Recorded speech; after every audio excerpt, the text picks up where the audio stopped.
is, from how seriously even Japan is a very unique country, and objectively, Tokyo might have been the most impressive city I've ever visited.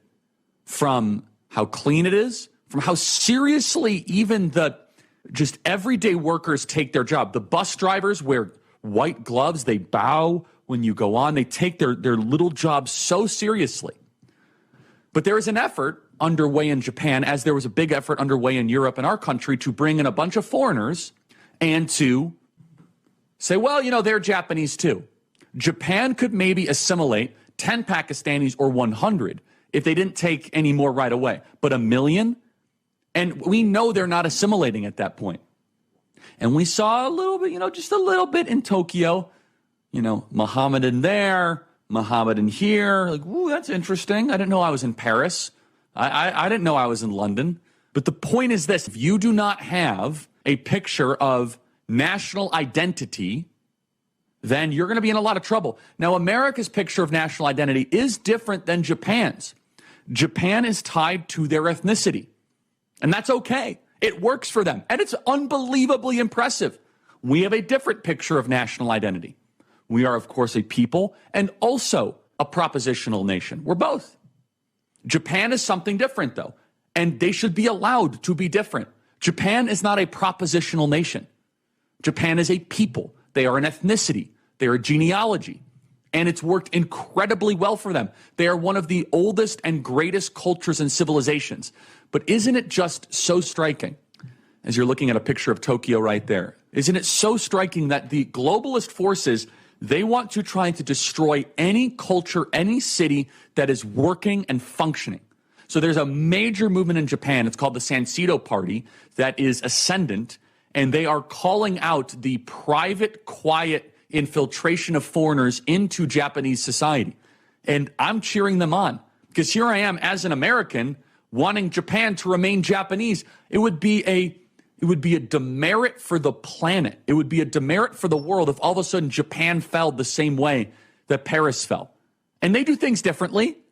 They're not a Christian nation. They're a Shinto nation. They are one that has traditions in Japanese culture and the samurai and duty and honor. And I think that's awesome. In fact, dare I say, I actually want the diversity amongst nations. Our national identity changed after the second great immigration wave of the 1910s and 1920s. But we are still a nation founded on Christian European settlers with norms and customs and faith emanating from Western civilization, from Christian civilization. And you shouldn't want to change America, and you shouldn't want to change Japan, because we already know what has happened when you change Paris and you change London. National populism is a check against globalists. And we shouldn't go impose into Tokyo being like, well, Tokyo, you guys are too Asian. Let's just apply, by the way, let's apply the left-wing framework. What's so interesting is, do you know they're calling Japanese racist for not wanting to take immigrants? Oh, you're racist because you don't want to take a bunch of Arabs in your country. You're racist because you don't want to take a bunch of Indonesians in your country. And Japanese are like, racist? What does this word even mean? What do you mean? It is a purely Western moral framework that we're overlaying against a multi-thousand-year great civilization. So here, we as Westerners, we can't help but be, somewhat colonialist and imperialist. So left-wing and imperialist colonist forces are coming in and scolding Japanese politicians for not taking immigration. And honestly, Japan does not want to commit political and cultural suicide, and we commend them for that. Japan should close its borders. Japan should say, nope, we're going to figure out our birth rate problem, which the Japanese birth rate problem is bad, but it's not as bad as Korea's. Left-wing colonialism equals open borders. It is a soft form of imperialism. And I saw it firsthand because the country works. It is an objectively functioning country. It is not South Africa. It is not Angola. It is not Bangladesh. You don't have to go in search of a solution. Like, well, we have major problems in Tokyo. And by the way, how often do you hear from politicians here in America, well, be very careful, we might end up like Japan. End up like Japan? You mean where you can ride the subway without being stabbed in the neck? Where everything works and the streets are clean and people are polite? Yes, Japan has issues. I'm glad that we actually have a different dynamism, a different energy, a different entrepreneurial spirit that you don't have there. And I think that's significantly lacking. But they have a stable, orderly, beautiful, lasting society. And that's a really important thing. And not only that, I felt welcome, I felt honored, I felt received. But we should keep Japan Japanese. And people say, well, Charlie, they have gun laws. Well, before they have gun laws, they have third world laws. You don't need all these gun laws if you don't. It's okay if everybody owns guns if you don't have a bunch of third worlders coming into your nation that don't abide them and then commit a lot of crimes. Now, in Japan, not only are they tough on crime, they have the death penalty and their jails are really intense. And one of the aspects that I think that was so telling of the entire trip is that it shows that we in America have actually done the hard things. But it's very simple things. Crime is not hard to solve. You just have to stand up to the Democrat, soft on crime, open prison reform nonsense. You need political willpower, to be perfectly honest with you. And far too often, we, as Americans, we put up with stuff we shouldn't.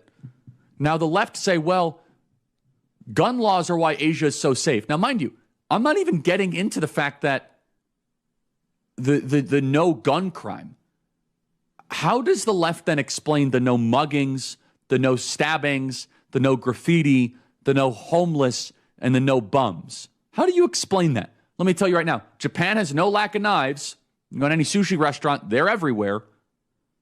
And they say, well, strict gun laws equal nice stuff and no crime. It is a complete misnomer. No, they have high trust society is what they have. And the other takeaway when it comes to a high trust society is you must have a serious picture of national identity. We do not have a picture of, and it's, again, I'm not saying it's racial. It is racial in South Korea and Japan. They've decided to govern that way, and it's actually a really nice place to live. I'm not even prescribing that to the United States of America. We have a different mission statement.